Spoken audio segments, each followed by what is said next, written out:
बिस्मिल्लाहिर्रहमानिर्रहीम। अस्सलाम वालेकुम नाज़रीन, आप यूट्यूब चैनल देख रहे हैं। मैं इमरान खान हूँ। डोनाल्ड ट्रंप ने कुछ बहुत बड़े बड़े ऐलानात किए हैं, वो मैं आपको इस वीलॉग में बताऊंगा, क्योंकि एस्टेब्लिशमेंट में उसके बाद खलबली मच गई है।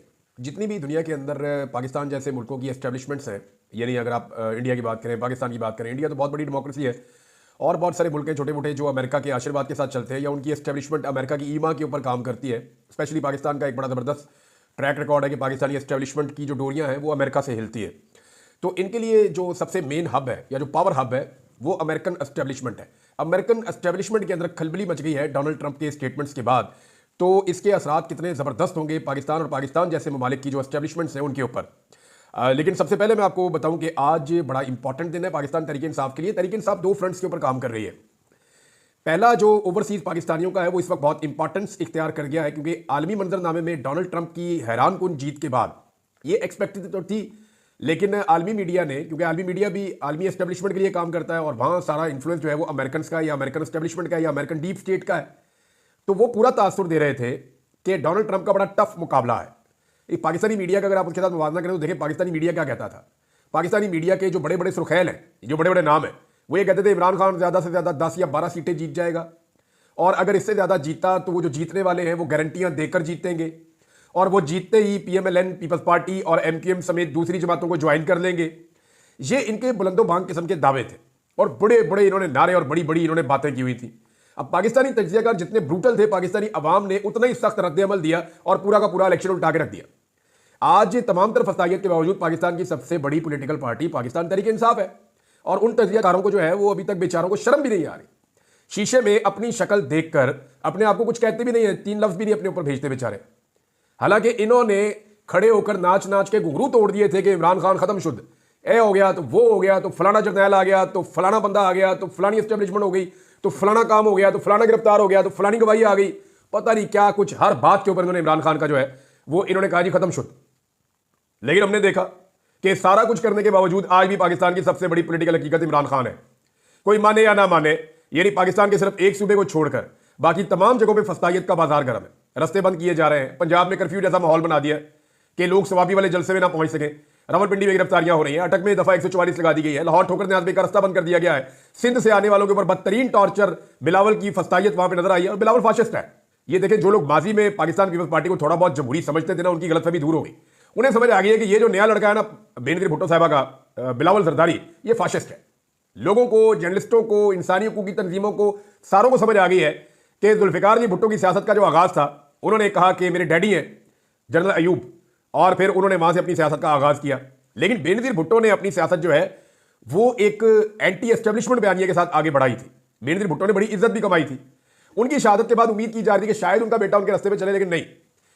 बिलावल जरदारी ने बेनजीर भुट्टो साहिबा की सियासत को बर्बाद करके रख दिया, और उन्होंने, बिलावल जरदारी साहब ने अपने वालिद की तरह की सियासत की, और वो एस्टेब्लिशमेंट का लौंडा बन गए और कुछ भी नहीं किया। अब वो उसी फस्तायत के रास्ते के ऊपर चल रहे हैं जो नॉर्मली आप देखते हैं पाकिस्तान के अंदर, जिस तरह पीएमएलएन करती थी, अब इसी तरह पीपल्स पार्टी करती है। जो पीपल्स पार्टी ने वहां पे मारा है बलूचिस्तान में और सिंध में पाकिस्तान तहरीक इंसाफ के कारकुनों को, और जैसे गिरफ्तारियां की हैं, जैसे उनकी पुलिस ने गालियां दी है, जो उनकी पुलिस नुकसान कर रही है, अब ये पीपल्स पार्टी का असल चेहरा है। इसको देखें और इसको हमेशा याद रखें। जब भी कभी ये जमहूरियत की बात करें तो इनको ये तस्वीरें निकाल कर दिखाएं। ये पाकिस्तान का सोशल मीडिया इन्हें क्यों जहर लगता है, क्यों बुरा लगता है? इसीलिए बुरा लगता है ना कि जब भी कभी ये कोई झूठा ड्रामा करते हैं तो सोशल मीडिया निकाल के इनकी शक्लें इनके मुंह पे रख देता है। इनको दिखाता है कि जनाब ये आपका असल चेहरा है, ये आपकी पुलिस सिंध के अंदर कर रही है, ये आपकी पुलिस बलूचिस्तान में कर रही है, ये आपने अपनी पुलिस के जरिए से पंजाब में और इस्लामाबाद में करवाया, और अभी यही सारी फस्तायत हम पिछले 2 दिन से देख रहे हैं। इसके बावजूद पाकिस्तान तहरीक इंसाफ के लोग बड़ी तादाद में सवाबी के लिए निकल रहे हैं, मुख्तलिफ जगहों से पहुंच रहे हैं, काफिले निकल पड़े हैं, और खैबर पख्तूनख्वा में मुख्तलिफ इलाकों से भी लोग आ रहे हैं। सवाबी का जो जलसा है वो बड़ा जलसा होने की तवक्को है।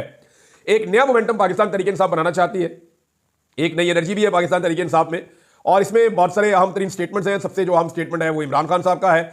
इमरान खान साहब ने बहुत क्लियरली कुछ बातें कह दी है, और इमरान खान की बहन ने जो स्टेटमेंट उनका बताया वो ये कहा कि इमरान खान ने कहा कि कल सवाबी जलसा में वकला, टिकट होल्डर्स, एमएनएज, एमपीएज और सारे पाकिस्तानी अपने हक के लिए शिरकत करें। जब इंसाफ अदालतों में आएगा तो इमरान खान को इंसाफ मिल जाएगा। अली मोहम्मद खान साहब ने भी कहा कि इमरान खान साहब को सारी उम्मीदें अपनी कौम से हैं और वो यहीं पे आज़ादी हासिल करेंगे। स्वाबी जलसे में इमरान खान ने पैगाम दिया कि इस जलसे में अगले लायामल का ऐलान होगा, आज़ादी की तहरीक के फैसले जो है वो सड़कों के ऊपर होंगे। जबकि इमरान खान साहब के अपने ट्विटर अकाउंट से या एक्स अकाउंट से एक ट्वीट किया गया है जिसमें बड़ा वादे पैगाम है पाकिस्तानी कौम के नाम। इमरान खान साहब ने कहा कि कल स्वाबी जलसे में हम अपने आइंदा के लाया अमल का ऐलान कर देंगे। अच्छा, ये बहुत इंपॉर्टेंट है, याद रखिएगा, ये बड़ा खुफिया रखा है पाकिस्तान तहरीक इंसाफ ने। मुझे कुछ हिंट्स हैं, लेकिन मैं ये चाहता हूं कि पाकिस्तान तहरीक इंसाफ ने जिस चीज़ को खुफिया रखा है वो उनका एक अपना सीक्रेट है, जिसने मुझे कुछ चीज़ें एक दो लोगों ने बताई, तो उन्होंने कहा कि जी आप प्लीज़ अभी इसको डिस्क्लोज ना करें। हम ये चाहते हैं कि जलसे के अंदर जिस तरह इमरान खान साहब की ख्वाहिश है ये चीज़ें सामने आए। तो स्वाबी के जलसे में इमरान खान साहब ने कल रात को ये ट्वीट किया था आज के बारे में, हम अपने आइंदा के लाया अमल का ऐलान करेंगे। बंदूक के जोर पर आईन और दीगर कवानीन में की गई तब्दीलियों और मुल्क पर काबिज माफिया के खिलाफ हमें मिन हैसुल कौम खड़ा होना पड़ेगा, वरना पाकिस्तान का कोई मुस्तकबिल नहीं है। साबिक़ वज़ीर आज़म इमरान खान साहब का पैगाम, और ये उनके एक्स अकाउंट से जारी किया गया है। अब एक सलमान अकरम राजा साहब जो सेक्रेटरी जनरल है पाकिस्तान तहरीक इंसाफ के, उनका भी एक स्टेटमेंट है और वो आप ये देख लें। लेकिन शेख वक्कास अकरम साहब ने क्लियर किया है कि इमरान खान की पॉलिसी की लाइन जो है बड़ी क्लियर है। संजानी जलसा में जो कुछ हमारे साथ किया गया था उसके बाद से इमरान खान साहब ने कहा था और एस्टेब्लिशमेंट के साथ किसी किस्म की अब हमारी कोई भी एंगेजमेंट नहीं है। जावेद हाशमी साहब ने इमरान खान साहब के बारे में कहा, जावेद हाशमी के बारे में एक बात याद रखिएगा, इन्होंने बड़ी लंबी जेल काटी है। अगर पाकिस्तान में किसी सियासी कैदी के ऊपर एक लंबी जेल और लंबे अरसे तक सख्तियां रही हैं तो वो जावेद हाशमी है। नवाज शरीफ डील करके निकल लिए, नवाज शरीफ के करीबी दोस्त डील करके निकल लिए, ख्वाजा आसिफ, ख्वाजा साद रफीक बाहर, सारे अपनी अपनी इंजॉयमेंट कर रहे थे, अपना अपना कारोबार कर रहे थे। एक आदमी डट कर खड़ा था मुशर्रफ के रिजीम में और वो था जावेद हाशमी। जावेद हाशमी साहब ने आसिफ अली जरदारी की जेल तो जेल ही नहीं थी ना, जरदारी साहब तो जेल के साथ वाली कोठी के अंदर अपनी लाइफ एंजॉय कर रहे थे, बाकायदा उनको वहां वो सहूलतें मुयसर थी जो अच्छे खासे आदमी को, जो आज़ाद आदमी उसको मुयसर नहीं होती। अक्सर वहां से वो फार्म हाउसेज पे भी चले जाया करते थे। तो जरदारी साहब की जेल तो जेल थी ही नहीं। जावेद हाशमी साहब की जेल जरा गौर कीजिएगा, उन्होंने कहा कि मैंने 10 साल जेल काटी है, मगर जिन मराहिल से इमरान खान को गुजारा गया है, अगर इन मराहिल से मुझे गुजारा जाता तो मैं भी शायद डील कर लेता। ये वो जावेद हाशमी है जिसको इतनी सख्तियां बर्दाश्त की कि आज वो सही तरह बोल नहीं सकते, सही तरह चल नहीं सकते, और ये सारे वो तोहफे हैं जो जेल में उनको मिले। उन्होंने शरीफ खानदान के लिए पूरी एक जंग लड़ी अपनी जमहूरियत के लिए, लेकिन शरीफ खानदान के बार बार सौदों से, बार बार डीलों से तंग आकर उन्होंने अपने आप को उनसे दूर कर लिया। अब वो इमरान खान के बारे में ये दावा कर रहे हैं कि मैं 10 साल जेल में रहा हूं, लेकिन 10 साल में मेरे साथ वो नहीं हुआ जो इमरान खान के साथ हो गया है, और अगर मेरे साथ ये किया जाता या मुझे इन मराहिल से गुजारा जाता तो मैं डील कर लेता। इतना जुल्म किया जा रहा है कि एक कमरे में इसे बंद किया हुआ है और इसे डील के लिए कहा जा रहा है। अच्छा, ये एक स्टेटमेंट जो है वो सलमान अकरम राजा साहब का है। यहां से आपको आइडिया हो जाएगा कि सबका स्वाबी जलसा में जाना कितना जरूरी है। इमरान खान साहब ने बड़ा क्लियर कर दिया है। वैसे मैं कल रिपोर्ट करूंगा आपको दिन के वक्त, मे भी हम जाएं भी स्वाबी जलसे में, तो आपको हम रिपोर्ट करेंगे कि एक्चुअली स्वाबी में किस तरह लोग पहुंच रहे हैं, उनका टेम्परामेंट क्या है, लोगों के जज्बात क्या है। क्योंकि इससे पहले मैंने देखा कि पाकिस्तान तहरीक इंसाफ के कारकुन बहुत गुस्से में और वो बड़े रिएक्टिव हैं, यानी वो चाहते हैं कि इमरान खान साहब जेल से बाहर आए और पाकिस्तान के हालात ठीक हों। सलमान अकरम राजा साहब ने कहा कि मैं कहूं कि मैं बड़ा वकील हूं, मेरा काम सिर्फ अदालतों में मुकदमे लड़ना है, सड़कों पर निकलना मेरे शाया निशान नहीं है, तो ये गलत है। इंसानों कौमों की जिंदगी में लम्हा आता है जब फैसला करना पड़ता है कि हमने जुल्म के खिलाफ अमल का हिस्सा बनना है, लिहाजा मैं निकलूंगा। कि हमने जुल्म के खिलाफ अमल का हिस्सा बनना है, लिहाजा मैं निकलूंगा। अब हर पाकिस्तानी को भी फैसला करना है, उसने महफूज जगह पर बैठकर मुबस्सिर बनना है या कौम की तारीख में अपना हिस्सा डालना है। ये जनाब सलमान अकरम राजा साहब का पैगाम है। और आज का दिन बहुत इंपॉर्टेंट, पाकिस्तान तहरीक इंसाफ कितना बड़ा शो करती है ये हम आपको दोपहर के बाद बताएंगे भी, जब सारे काफिले स्वाबी की तरफ जा रहे होंगे। अब आ जाए जनाब, जो नौ मुंतखब अमरीकी सदर हैं उन्होंने क्या मुसीबत पैदा कर दी है अमरीकी एस्टेब्लिशमेंट के लिए। अमरीकी एस्टेब्लिशमेंट वो एस्टेब्लिशमेंट है जो पाकिस्तानी एस्टेब्लिशमेंट को कंट्रोल करती है, और सिर्फ पाकिस्तान की नहीं, दुनिया की बेशुमार एस्टेब्लिशमेंट्स हैं जिनको वो कंट्रोल करती है।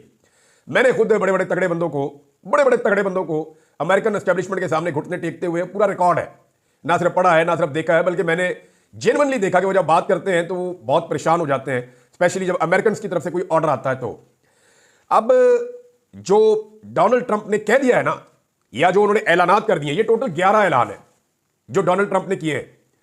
ये 11 ऐलान अमेरिकन एस्टेब्लिशमेंट के लिए आप समझे एक तरह की मौत है।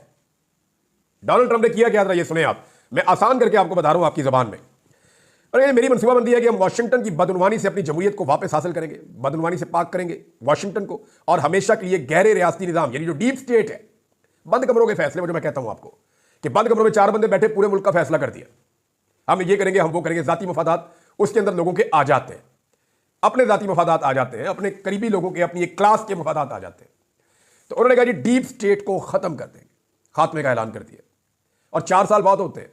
डोनाल्ड ट्रंप को पहले ये बात समझ आने में टाइम लग गया था, जैसे इमरान खान साहब को समझ नहीं आ रही थी और जैसे हमें समझ नहीं आ रही थी।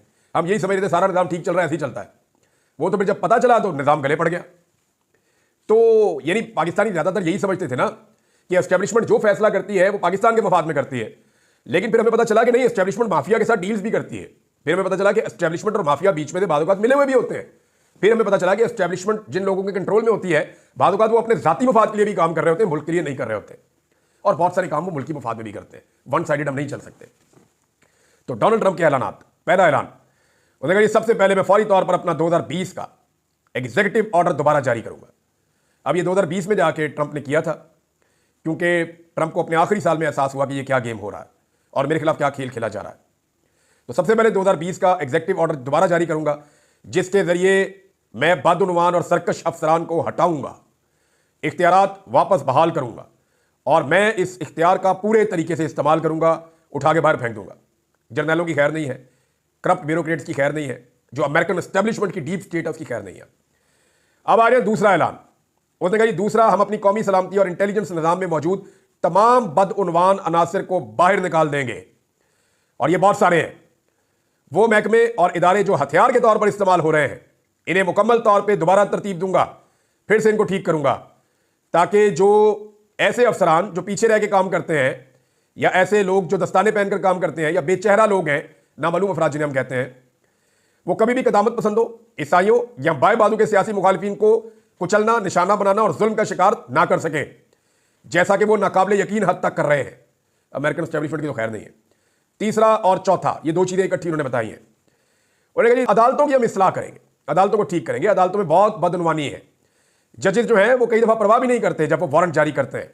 उनके सामने झूठ बोला होता है, उन्हें बाद वक्त आइडिया होता है, ऐसी दरखास्तें होती हैं जिनमें जजेस को मालूम था, या कम अज कम उन्हें पहले से मालूम होना चाहिए था कि वो गलत दरखास्तें हैं, लेकिन वो इस पर कुछ नहीं करते। जजेस बंदों की गिरफ्तारियां करवा देते हैं, इनसे झूठ बोला जाता है, और वो मजबूर है कि मुल्क को तकसीम करने वाले झूठ और ताकत के गलत इस्तेमाल को बेनकाब हम करेंगे। हम एक सच्चाई और मफामती कमीशन कायम करेंगे। ये जनाब इनका चौथा काम है। ये एक ऐसा कमीशन बनाएगा जो इस तरह के सारे मामलों को एक्सपोज करेगा कि कहां कहां पे ज्यादती हो रही है। पाकिस्तान के अंदर कई अदालतों में जजेस ने बड़ा अच्छा स्टैंड लिया, वो खड़े हो गए, उन्होंने कहा नाइंसाफी नहीं करेंगे, लेकिन कई जजेस आला कार के तौर पर इस्तेमाल भी हुए। ये मादी से लेकर अब तक का ट्रैक रिकॉर्ड है। तो डोनाल्ड ट्रंप उसका इशारा कर रहा है, वहां अमेरिका में भी ये गेम होती है। पांचवा, उन्होंने कहा कि हुकूमत के उन लीकर्स के खिलाफ एक बड़े क्रैकडाउन का आगाज करेंगे। हुकूमतों के अंदर बंदे बैठे होते हैं, इधर से निकाल के चुननी छोड़ दी, इधर छोड़ दी।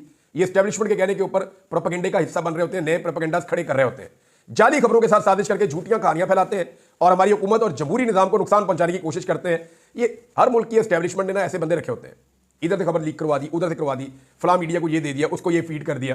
तो वो कह रहे हैं जी इनको मैं नहीं छोड़ूंगा और इन पर क्रिमिनल चार्जेस लगाएंगे, फौजदारी मुकदमात करूंगा इन पे। छठा, उसने कहा कि जितने भी हमारे इंस्पेक्टर जनरल हैं, आईजी हैं, जैसे हमारे आईजी होता है सूबे का, इनके दफातर को मुकम्मल आजाद कर देंगे, और जो मेन महकमा बना हुआ उसके साथ इसका जिस्मानी ताल्लुक खत्म हो जाएगा। सारे आईजी आजाद हो जाएंगे, बिल्कुल इंडिपेंडेंट हो जाएंगे। ये कोई इनके ऊपर इन्फ्लुएंस नहीं कर सकेगा, ये किसी की निगरानी में काम नहीं करेंगे। जब ये निगरानी में काम नहीं करेंगे तो इनके ऊपर दबाव नहीं आएगा और ये डीप स्टेट के असर से आजाद हो जाएंगे। यानी होता यह है कि वो एस्टेब्लिशमेंट के गुलाम बन जाते हैं अपनी नौकरी के लिए, अपनी तरक्की के लिए। जब उन्हें उनसे आजाद कर दिया जाएगा एस्टेब्लिशमेंट के असर से, तो वो इंडिपेंडेंटली पुलिस काम करेगी और सियासी मकासद के लिए इस्तेमाल नहीं होगी।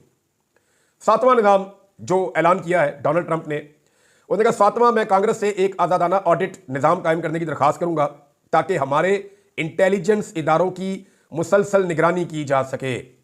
अमेरिकी इंटेलिजेंस जो पूरी दुनिया की निगरानी करती है, उसकी निगरानी के लिए स्पेशल ऑडिट का निजाम ट्रंप कायम करने जा रहा है, इस बात को यकीनी बनाने के लिए कि वो हमारे शहरियों की जासूसी ना कर रहे हो, अमेरिकी अवाम के खिलाफ गलत मालूमात की मुहिम ना चला रहे हो, या किसी की इंतखाबी मुहिम की जासूसी ना कर रहे हो, जैसे कि उन्होंने मेरे साथ किया है। आठवां ऐलान किया डोनाल्ड ट्रंप ने कि हम ट्रंप इंतजामिया के शुरू किए गए इस इक़दाम को जारी रखेंगे, जिसके तहत वसी वफाकी ब्यूरोक्रेसी के हिस्सों को वाशिंगटन की दलदल से बाहर निकालेंगे। 1 लाख सरकारी ओहदे वाशिंगटन से निकाल के बाकी अमेरिका में शिफ्ट करेंगे, क्योंकि वाशिंगटन में सारी ताकत इकट्ठी कर दी है।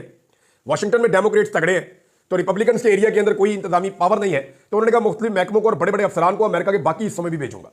जरूरी नहीं है कि पूरा निजाम एक ही जगह से कंट्रोल हो। जब एक जगह से पूरा निजाम कंट्रोल होता है तो उस कंट्रोल के ऊपर एक कंट्रोल एस्टेब्लिशमेंट का भी होता है। तो इससे एस्टेब्लिशमेंट का कंट्रोल अमेरिका में डोनाल्ड ट्रंप कमजोर करने जा रहा है। 9वां और 10वां पॉइंट इकट्ठा बोला डोनाल्ड ट्रंप ने, और उसने ये कहा कि मैं इस पर काम करूंगा कि वफाकी अफसरान को इन कंपनियों में नौकरियां लेने से रोका जाए जिनके साथ वो काम करते हैं। ये तो सिंपल है कि पहले जब सरकारी नौकरी है मुख्तलिफ कंपनियों को फायदा दो, और जैसी रिटायरमेंट हो उन कंपनियों के अंदर मुलाजमत कर लो और बड़ी बड़ी तनख्वाहें और फायदे ले लो। वो कह रहा है ये चीज़ तो मैं रोकूंगा फौरी तौर पर, और कांग्रेस के ऊपर दबाव डालूंगा कि एक ऐसा कानून पास किया जाए कि एक हद मुकर्रर की जाए कि तब तक के लिए ये बाउंड है कि ये वो चीज़ें नहीं कर सकते। इसी तरह मैं रियासती निज़ाम को ख़त्म करूंगा और एक ऐसी हुकूमत बहाल करूंगा जो आवाम के जरिए और आवाम के लिए हो। ये वो 11 काम है जो डोनाल्ड ट्रंप करने जा रहा है। पाकिस्तानी इकॉनमी के बारे में बड़ी खौफनाक खबरें हैं। पाकिस्तानी वजीर खजाना ने हाथ खड़े कर दिए, वफाकी वजीर पानी और बिजली ने भी हाथ खड़े कर दिए। और जो कुछ इस वक्त पाकिस्तान के साथ पंजाब हुकूमत कर रही है इकॉनमी को लेकर, ये सारी चीज़ें मैं आपको नेक्स्ट वीलॉग में बताऊंगा। लेकिन एक खबर मुझे आपको बतानी है, वो है कि एक डाकू है, कच्चे का डाकू, जो यूट्यूब के ऊपर वीडियोस बनाता था, लोगों में बड़ा मकबूल हुआ था, शाहिद लुंड, वो कत्ल हो गया है। कुछ लोग कह रहे हैं पुलिस ने मारा, कुछ लोग कह रहे हैं कि आपसी मुकाबले में मारा गया। लेकिन इसके कत्ल के ऊपर सोशल मीडिया के तबसरे पढ़ के मैं हैरान हो रहा हूँ। एक इसकी आखिरी एक कॉल भी रिकॉर्ड हुई थी और उसमें ये अपने इलाके में एक स्कूल बनाना चाहता था और वो भी हम सुन रहे थे।